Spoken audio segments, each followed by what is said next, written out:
Hello dear all, welcome to our channel Smart Indian Model School. Smart Indian Model School present Smart Indian EduFun classes.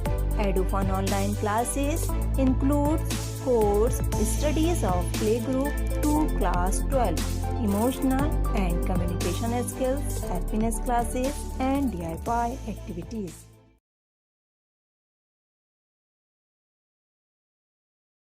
Hello बच्चों, this is Miss Poonam.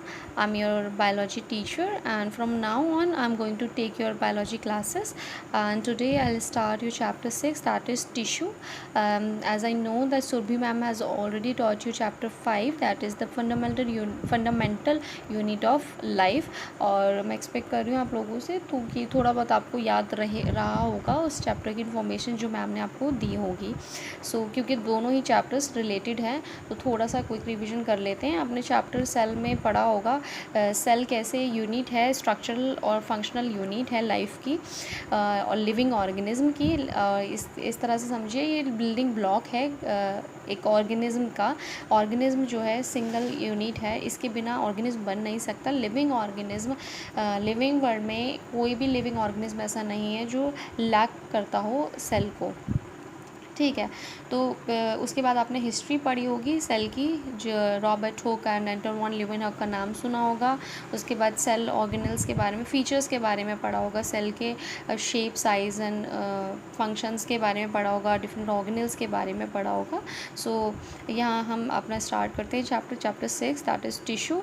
Tissue में क्या है देखो, सबसे पहले हम बात करेंगे सेल की. सेल है कंबाइंड ऑर्गेनिज्म बनाता है. ठीक है, ऑर्गेनाइजेशन होकर ऑर्गेनिज्म बनता है. अब मल्टी सेल ऑर्गेनाइजेशन तो बाद में होगा. कुछ ऑर्गेनिज्म ऐसे होते हैं जो सिंगल सेल्ड ही होते हैं. ठीक है, सिंगल सेल्ड ही होते हैं, वो ऑर्गेनिज्म होते हैं, मतलब अपनी लाइफ जी रहे होते हैं और सारे बेसिक फंक्शंस जो हैं वो परफॉर्म कर रहे होते हैं उसी सेल में.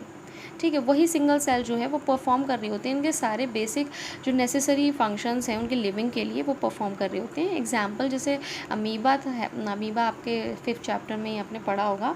क्या कर रहा था वो सारी फंक्शंस कर रहा था. इनटेक कर रहा था फूड, एक्सक्रीट कर रहा था, रेस्पिरेशन कर रहा था, मूवमेंट कर रहा था. सिंगल सेल से सारे उसके जो ज़रूरी फंक्शंस थे वो सब परफॉर्म कर रहा था. ठीक है, अब इवोल्यूशन होता गया और जो यूनिसेलुलर ऑर्गेनिज्म हैं उनके अंदर मॉडिफिकेशन आई, मल्टी सेलुलर ऑर्गेनिज्म बन गए. मल्टी सेलुलर ऑर्गेनिज्म अगर बन गए तो अब देखो जो चीज़ें बड़ी होती रहती हैं. अब घर हैं, छोटे घर हैं, उनको मेंटेनेंस की कम ज़रूरत होती है और बड़े घरों को मेंटेनेंस की ज़्यादा ज़रूरत होती है. ठीक है, मल्टी सेलुलर ऑर्गेनिज्म और उनके काम बढ़ जाते हैं, है ना. अब छोटे घर में काम इतना नहीं होता. बड़े घरों के लिए जो सर्वेंट्स रखते हैं लोग, क्यों रखते हैं? क्योंकि काम बढ़ जाता है बड़े घरों के लिए. छोटे घर में इतना काम होता नहीं है तो लोग नॉर्मली सर्वेंट्स नहीं रखते हैं. तो इसी तरह से मल्टी सेलुलर ऑर्गेनिज्म मॉडिफिकेशंस हुई, मिलियंस ऑफ सेल्स बन गई. अब उनके अंदर कितने डिफरेंट फंक्शंस हैं परफॉर्म करने के लिए. डिफरेंट फंक्शंस हैं, अब वो कौन परफॉर्म करेगा? सिंगल सेल है, सेल्स तो एक जैसी हैं, सारे ऑर्गेनल सेम हैं सेल के, लेकिन उनके जो प्रोडक्ट्स हैं या फिर उनके फंक्शंस हैं वो डिफरेंट हो गए हैं. सेल्स डिफरेंट साइज़ की हो गई हैं, शेप की हो गई हैं उनके फंक्शंस को परफॉर्म करने के लिए. ठीक है, अब नेक्स्ट वीडियो में हम मल्टी सेलुलर ऑर्गेनिज्म के बारे में और जानेंगे.